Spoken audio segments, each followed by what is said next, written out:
Guanais, boa tarde. Você, no jogo contra o Arucó, se não me engano, falou que o segundo jogo dependeria muito do primeiro, né? Como está a situação agora? Primeiro jogo, uma desvantagem, mas para o segundo jogo, jogo de volta, como está o elenco e a comissão técnica? Boa tarde. Estamos ansiosos e muito motivados para esse momento, né? De estar vivendo uma decisão, de mesmo um trabalho que começou faz pouco tempo, mas a gente ter conseguido chegar até aqui, então é um privilégio de poder viver essa decisão, de estar apto, né? Estar bem preparado para jogar um jogo desse nível e diante dessas circunstâncias. A gente sabe que o jogo lá, não vou ficar falando de arbitragem e justificando etc, porque é algo que a gente não pode mudar, mas o jogo se desenhou para que esse resultado fosse um resultado que é possível de ser revertido. Então, estrategicamente, após a expulsão e após o segundo gol, havia também a preocupação para que aquele momento não houvesse um prejuízo maior, né? Então, diante das circunstâncias do jogo, de gramado, de inferioridade numérica, é um resultado que a gente via que a gente, dentro da nossa casa, sabendo a força que nós temos, que é um resultado que é possível de ser revertido.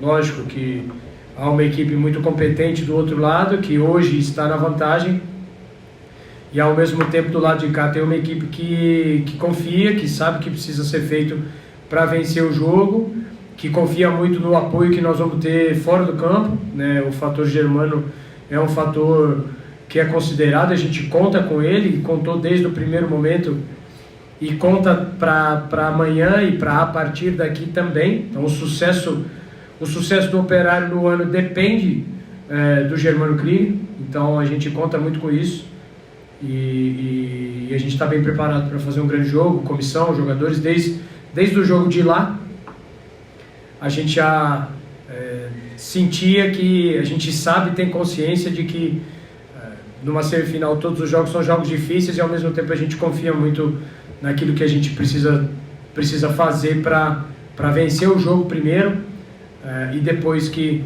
se possível, a gente ter uma vantagem que já nos leve à final. Guanais, uma semana que depois da derrota lá pro Cascavel, que teve toda a situação de jogar com um a menos, né, que eu acho que pesa bastante, então acabou sendo um resultado até menos ruim, se eu posso dizer assim, pela entrega do grupo para segurar aquele placar.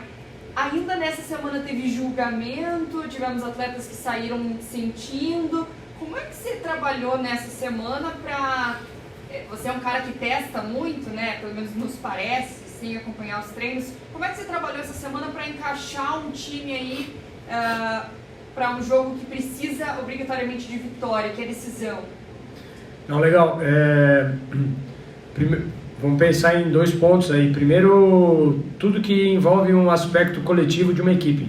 E aí, quando eu falo coletivo, eu estou falando de 30 jogadores, não de 11.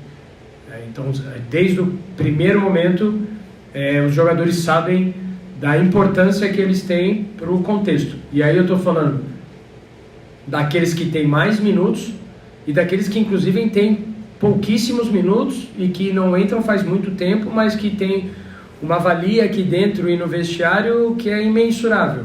Então, dentro de contextos coletivos, e isso, obviamente, que vocês, o torcedor, não conseguem, às vezes, identificar, porque não é por demérito de ninguém, mas é porque, às vezes, não aparece muito mesmo.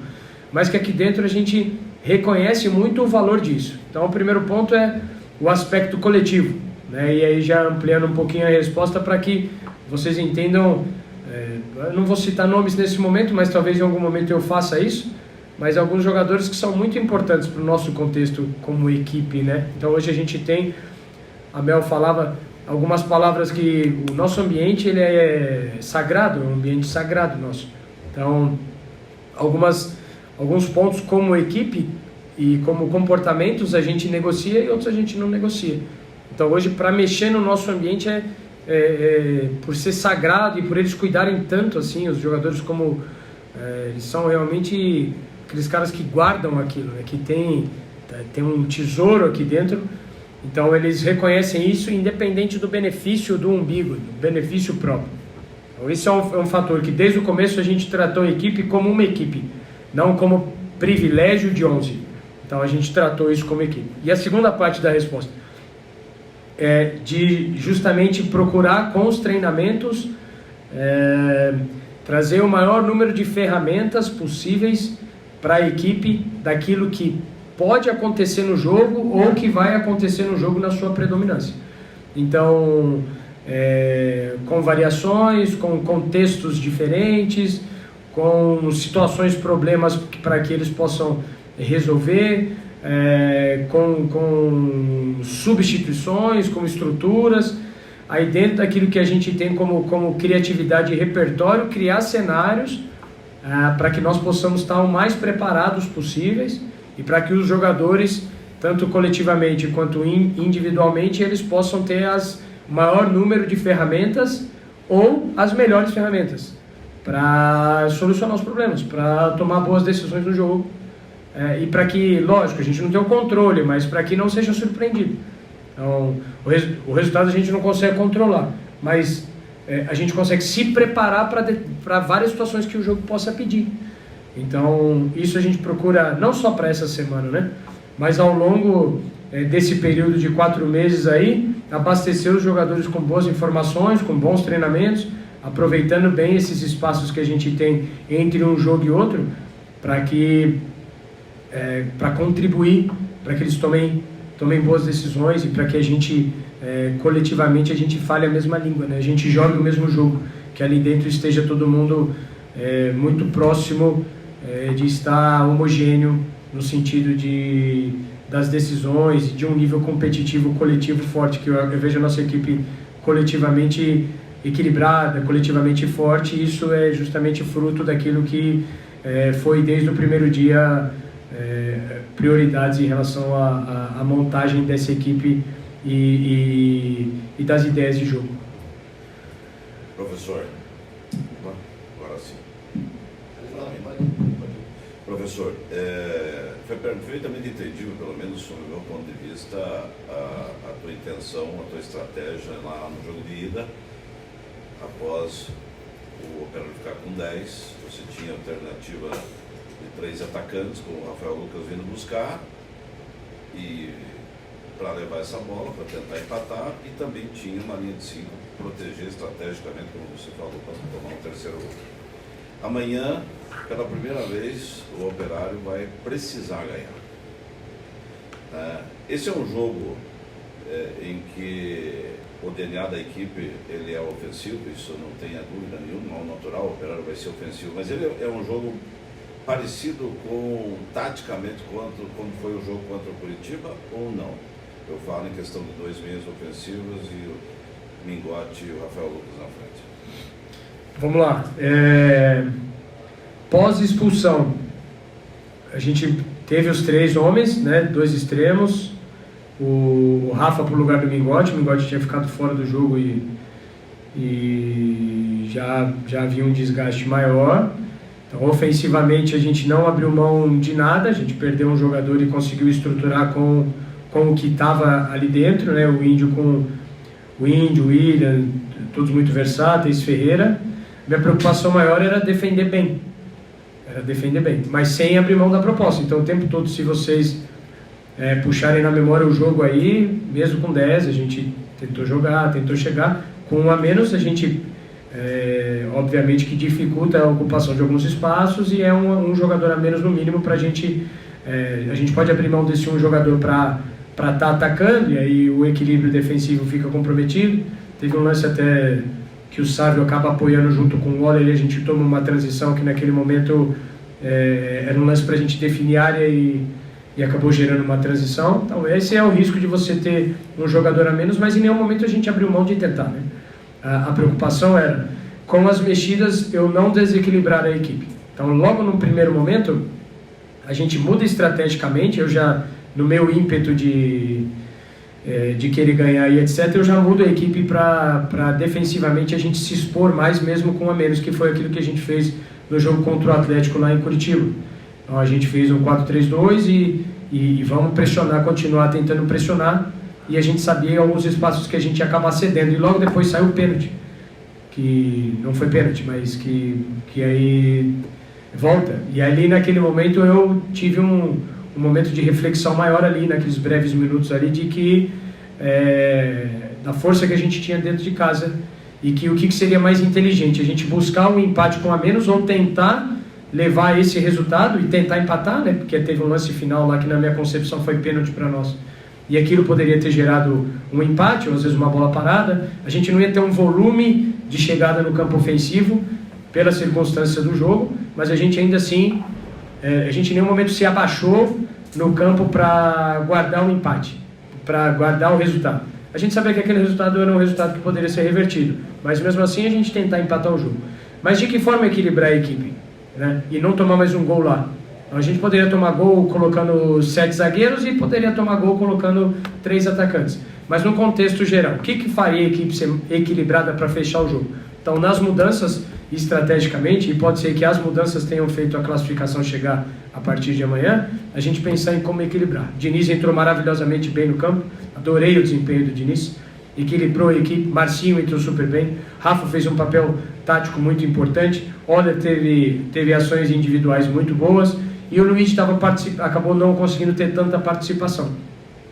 Mas a equipe, a postura da equipe como um todo, para aquele momento foi de muita maturidade. Foi uma equipe que se mostrou muito preparada, mentalmente muito forte, mesmo quando tomou os gols, mesmo quando surgiu a possibilidade de tomar um terceiro gol, a equipe sempre se manteve equilibrada. Esse é um dos pontos que eu confio muito, que a gente vai fazer um grande jogo que vai nos levar à classificação para a final. E qual foi a outra parte? E a gente não defendeu com 5, aí a gente ficou sempre 4-4-1. Então, a partir do momento que a gente perdeu um, a gente equilibrou com 2 linhas de 4, mas sempre com a ideia de tentar empatar, ao mesmo tempo sabendo que o 1-0 contra o 2-1, né, a diferença de 1, era uma diferença que dentro de casa a gente confia que a gente vai ter uma noite inspirada com a ajuda do torcedor para virar. Eu completei a pergunta com relação ao jogo de amanhã, taticamente, se ele está mais parecido com o Curitiba. Eu vejo assim, são jogos diferentes,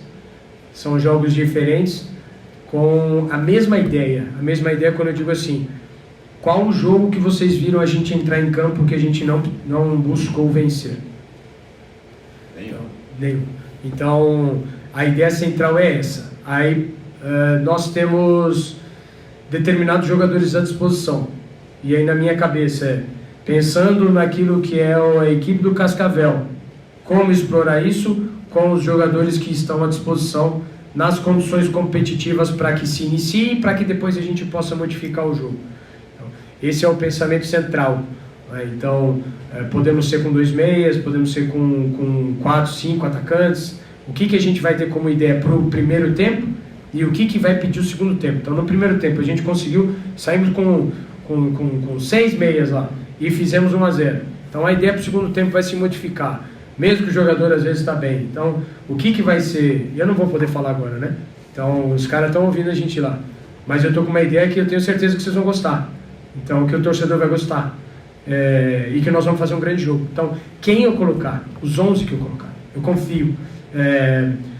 Talvez a gente não consiga... Eu queria contar com todo mundo. A gente não vai poder contar com todo mundo. E isso, 7 horas lá, o Marquinhos vai divulgar isso para vocês. Também não vou falar isso agora. Alguns a gente pode contar, outros a gente não pode contar. Deixa um pouquinho de dúvida. Mas, não para vocês é o que eu falaria numa boa. Mas a gente precisa... Eles vão treinar agora à tarde. Então, vai treinar em cima da minha informação. Eu não vou passar informação. E tudo isso é estratégico.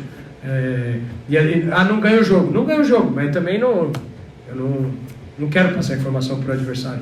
Eu quero ganhar do adversário. Então, eu quero ter informação de lá para que eu possa mudar alguma coisa que eu possa fazer. Simples assim. Sou pragmático a esse ponto, que eu quero ganhar. Né? A gente quer ganhar, a gente quer estar nessa final. A gente sonha demais com essa final. Então, pode ser com 2 meias. Eu não sei quantos meias eu vou ter à disposição para amanhã. Então, será que é inteligente sair com 2 meias? Eu vou ter mais extremo, vou ter mais isso, vou ter mais aquilo. Aí, por isso que eu durmo um pouco, para pensar muito e para a gente tomar decisões inteligentes para o operário ser forte e eficiente. Obrigado. Boa tarde, Gerais. Logo após o término do jogo lá em Cascavel, você passou por nós ali, né? Você estava aí no vestiário e falou: a gente vai virar em casa. E justamente a minha pergunta é sobre o Germano Krieger. O cara fez 7 jogos aqui, venceu 6, empatou 1, tem 90% de aproveitamento, marcou 2 ou mais gols em todos os jogos, que é o que o Campeonato precisa amanhã contra o Cascavel. Só que é um pensamento que eu tenho comigo. Você vai jogar um jogo normal, se ganhar de 2 gols de diferença é uma coisa, agora você entrar em campo e ter que ganhar de 2 gols de diferença. Eu queria que você explanasse para nós uma conversa que você teve com o elenco para não ter tanta, porque até a gente começou na rádio esses dias, não confundir pressa com velocidade, né? Sim. Um jogo tão importante como esse amanhã, com casa cheia. Perfeito. Vamos aproveitar aí, Dudu. Vou transferir tua pergunta para o torcedor, não em tom de pergunta, mas em tom de pedido. Porque há uma carga, a gente quer muito estar. Esse é o ponto 1. A gente quer muito estar também por vocês. Tá? Então, aí dentro do ponto 1 já tem mais. Então, vai pensando você emocionalmente. Aí, torcedor, vai pensando você emocionalmente como você estaria. Se fora do campo a gente começa a ficar ansioso, isso o jogador vai ficar ansioso. Se o jogador está ansioso, compromete a qualidade da decisão que ele vai tomar. Pensa vocês, quando vocês estão mais ansiosos. Tem uma piazada de faculdade, vai ter uma prova. Piazada estuda ainda hoje, não é tudo mais fácil. Mas, pô, fica emocionalmente e não dá uma mexida, cara. Pô, o jogador de futebol ele tem que tomar. A gente toma em média por dia umas 2.000 decisões. Nossa. O jogador em 1h30 ele toma mais ou menos 2.000 e pouco mais de 2.000 decisões. Então imagina, e aí os aspectos emocionais eles comprometem essas decisões. Se eles já estão acostumados que eu sou pilhadão lá, então comigo tá tudo beleza. Agora se eles sentem que a torcida está desconfiada, está impaciente, etc., isso vai atrapalhar. Eles têm que ser mentalmente bem equilibrados no nível que hoje a gente está, né? Um time de cenário nacional, jogadores que estão acostumados com essas competições e decisões, eles vão conseguir se equilibrar. Mas aí eu peço ajuda do torcedor, para a gente estar na mesma vibe de que a gente quer e a gente vai estar buscando desde o momento 0 ali. Começou o jogo, vamos para cima. Vamos com tudo. A gente vai com tudo. Nós vamos marcar alto, tudo que a gente fez a competição toda nós vamos fazer. Isso eu posso falar porque a gente fez até agora, a gente vai fazer de novo.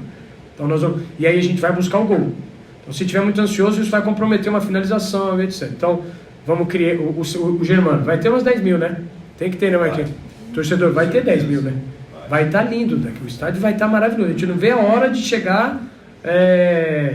Eu pedi pra gente chegar mais cedo amanhã, cara, que eu quero vivenciar esse momento.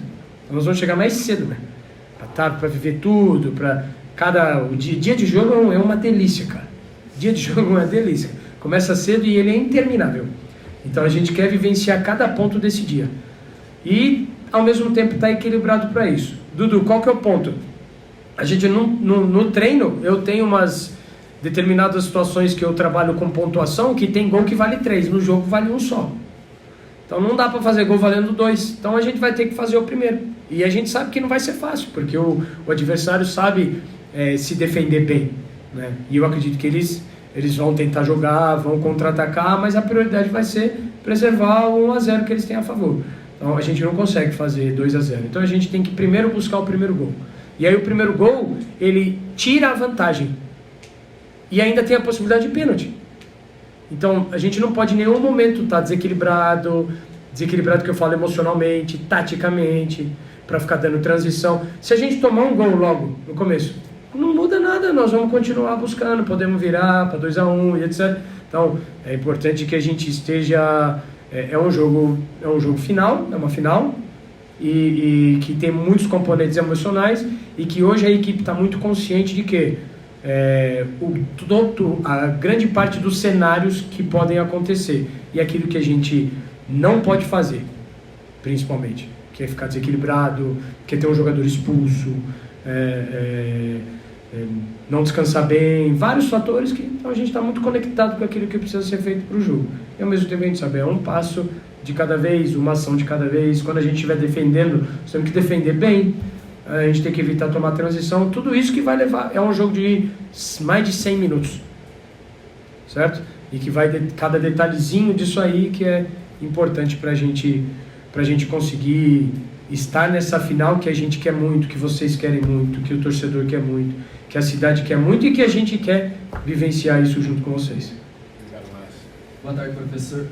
Queria que você falasse novamente sobre a questão psicológica do time. Né? Minha pergunta era mais ou menos na linha do Dudu. E também queria que você falasse sobre a semana em si, como os jogadores sentem toda essa questão de uma semana livre para treinar e ainda aquela pressão que ela existe, né? A pressão do Operário precisar virar, a pressão de ser um time que o Operário vai para a 3ª semifinal consecutiva e nas últimas 2 acabou caindo fora. E o torcedor fica com aquele sentimento de que pô, dava para chegar. O que fazer para não deixar esse sentimento e entregar tudo dentro de campo, professor? Questões psicológicas, a gente tem se preocupado em se preparar muito bem nesses aspectos. Então, hoje, claro que no futebol brasileiro, nas esferas maiores, isso é uma coisa óbvia e é muito bem trabalhada, geralmente pelos treinadores. Hoje aqui a gente passou a importância, então hoje a gente tem a mentoria do Ticão também, que é uma pessoa que veio ontem aqui e consegue contribuir demais com o nosso trabalho, a liderança, né, daquilo que a gente tem como trabalho. Então é um integrante que não é nem um integrante da comissão e nem um mentor específico dos jogadores, ele está aqui para passar alguns cenários e nos treinar, né, nossa inteligência emocional, tudo aquilo que envolve também aspectos mentais. A gente conta com esse apoio também. E os jogadores, como eu falei, os jogadores eles estão... Nosso elenco tem muitos jogadores acostumados com decisões. Tá? Então, sabe que a mesma resposta que eu acabei de dar para o Dudu em relação a coisa ir avançando no decorrer do jogo. Então, o que cabe a nós nesse momento? Nos preparar bem. A gente se preparou bem, a gente vem se preparando bem. A gente não se preparou para estar na final essa semana. A gente começou a se preparar para estar na final no dia 30 de dezembro de 2022. Então, a gente se preparou para buscar vencer os jogos desde o dia 30 de dezembro de 2022. A partir daquele momento, a gente começou a construir uma mentalidade. Certo? Então, desde aquele momento, daquele primeiro momento, a gente está construindo o que a gente agora está perto de acontecer. Tem mais uma etapa a cumprir. A gente queria que fosse fácil, não é? Não é fácil, não é tudo, é uma decisão. São 2 times que vão estar ali, né? Então a gente tá na semana que vem eu quero estar aqui de novo, viu, Marquinhos? Porque eu ia falar uma coisa agora que eu ia me comprometer, deixa pra semana que vem. Já guarda isso aí, que aí vocês me perguntam de novo. Tô com uma frase na cabeça que... Vou segurar. Até perdi o fio da meada. Cara, e aí, nós vamos... A gente se prepara. A colheita, ela vem mediante todo um cenário de preparação ali, de sementes que a gente vem plantando desde o começo. Desde o começo. Falei para vocês que era importante o estadual. A gente ia levar muito a sério. Não tinha... E uma equipe é assim. Então nós estamos formando essa equipe desde o primeiro dia para desafios grandes, porque a gente se planejou em montar e entender que é uma pressão. Cara, mas antes da pressão, entenda uma coisa. É um privilégio, cara. Vem antes da pressão isso. Vem antes de... O desejo do torcedor e de vocês é o mesmo. Nós estamos no mesmo barco, cara. E cada um na tua especificidade ali, na tua esfera e na tua contribuição, nós estamos no mesmo barco, cara. Quando vocês chegam e falam pra mim, eu ouço aí que vocês... Pô, tinha que ter colocado o Tontinho no lugar do Diniz. Cara, vocês não estão vivendo a mesma coisa que eu. Vocês não estão vendo o mesmo jogo que eu. Não estão. Então, pô, cara, nós temos mais um jogo pra jogar, velho. Essa foi boa pra caramba. Eu usei uma coisa da semana passada pra dar uma cutucada. Cara, nós estamos no mesmo barco. Então, antes da pressão, nós queremos ganhar. Só que, o privilégio de estar aqui, cara. O Marquinhos tem feito um ótimo trabalho em relação a passar para vocês o que a gente vive nos bastidores, etc. O Rafael Santos fala isso com frequência. O Rafa já falou? O Rafa vai participar também, não? O Rafa fala toda hora sobre o privilégio de estar aqui, cara. Falou isso numa entrevista para nós. Falou, não falou? Ele fala isso toda hora, também, frase repetida. O privilégio de estar numa semifinal ou estar no Operário? De estar no Operário, de treinar ter saúde para treinar, de poder viver uma semifinal, cara. O Rafa tá indo para 34 anos, ele fez faz uns 10 dias. Beleza, eu não sei quanto tempo ele vai jogar. Mas quando que nós vamos viver outra semifinal de novo? Cara, seria muita soberba da minha parte falar que eu quero jogar muitas decisões. Eu venho na minha carreira jogando decisão todo ano. Mas eu não sei quando vai ser. Não sei. É um privilégio vestir essa camisa, com certeza, cara. O que a gente tem conseguido gerar com o torcedor, pô, eu não vejo a hora de chegar às 7 horas da noite, cara. Eu não vejo a hora. De chegar amanhã, né? Eu não vejo a hora. Por quê? Porque é gostoso antes da pressão. A gente sabe que a gente precisa ganhar. Tem um adversário do outro lado, né? Que é difícil e é tudo. Então, mas antes da pressão vem o privilégio e a gratidão de viver isso aqui. É muito bom viver isso aqui. É muito bom. A gente trabalha para viver esses momentos aqui também. A gente quer ser vitorioso, a gente não quer brigar por rebaixamento. A gente quer brigar para ser campeão. E em relação aos anos passados, deixa eu me prolongar um pouquinho. Resultados diferentes, eles vêm à medida que a gente age diferente. Então, uma coisa é uma coisa, outra coisa é outra coisa, certo, Marquinhos? Acabei de falar lá. Não é a mesma equipe, não é o mesmo contexto, não é o mesmo adversário, não é a mesma competição, não são os mesmos aspectos emocionais construídos aqui dentro de casa com o torcedor. É tudo diferente, cara. Tudo diferente, cara. Então, não é porque aconteceu uma coisa lá no passado que ela está programada para acontecer agora. Eu não acredito nisso. O que eu acredito? Em se preparar bem, em me esforçar ao máximo, isso que essa equipe tem feito o tempo todo, para que a gente possa buscar os nossos resultados. E aí dentro dos 100 minutos que a gente vai jogar lá, a gente tem a oportunidade, o privilégio e a gratidão de viver tudo isso. Não passou? Aí nós vamos viver com o cenário, com a crítica, vamos esquecer tudo de bom que foi feito. Faz parte, cara. Faz parte. A gente vai estar destruído. E a gente ainda vai ter que responder destruído tudo isso porque faz parte do contexto. A gente não ganha o tempo todo. Agora, que nós vamos, dentro do que cabe a nós, dentro desses 100 minutos, nós vamos dar vida para estar nessa final. Nós vamos dar vida para estar nessa final. Vamos continuar vestindo essa camisa com muito amor. Você viu como o torcedor acabou o jogo lá? O que a torcida fez, né? O que a Trem Fantasma fez? Tinha alguns torcedores desse lado aqui. O que eles fizeram? Foram lá bater palma e não sei o que lá, não foi? Não teve nenhum xingo lá. Não teve nenhum. Ninguém xingou a gente. E a gente perdeu o jogo. A gente perdeu o jogo. E a gente estava radiante para ter o próximo jogo. Cara, isso é fantástico, cara. Isso é fantástico. Eu só tenho que agradecer. Sabe por quê? Porque os caras confiam na gente. E sabe o que a gente vai fazer em contrapartida? Nós vamos dar a vida por isso. Por vocês e por todo mundo. É isso, é um privilégio, cara. Vocês depositam uma expectativa em nós. Nós vamos corresponder. Nós vamos corresponder. Se Deus quiser, nós vamos atingir o resultado necessário para estar nessa final. E para quebrar isso aí. Agora, o que está no passado, eu não consigo mudar. A gente consegue mudar hoje, agora aqui, essa conversa, depois do treino, depois vou dormir um pouquinho, aí depois vamos levantar, vou preencher o dia com várias atividades para chegar às 7 horas logo. E aí a gente, se Deus quiser, ser merecedor e a gente dividir essa alegria junto. Valeu, professor. Obrigado, pessoal. Professor,